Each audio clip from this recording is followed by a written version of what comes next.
Welcome. In front of me is a POCO F7 and today I'll show you how you can enable power saving mode on this device.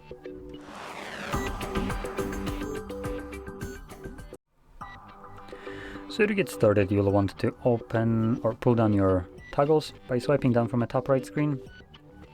And here we'll find a bunch of toggles. One of them will be the power saving mode. Now once you see it, like this icon right here specifically with the battery with the plus inside of it, you can tap on it. There we go, and it enables. Also gives you a quick message right here that battery saver is enabled and changes the look of the battery when it's unplugged. So, well, you can barely see anything as there's barely any battery, but it will change the color of the battery just to indicate that it is enabled.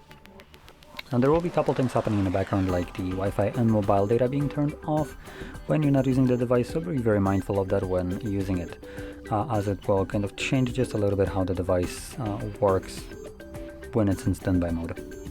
Anyway, from here, if you're done with the power saving mode, you can tap on the toggle again. This will obviously turn it off and revert all the changes. So if you found this very helpful, don't forget to hit like, subscribe, and thanks for watching.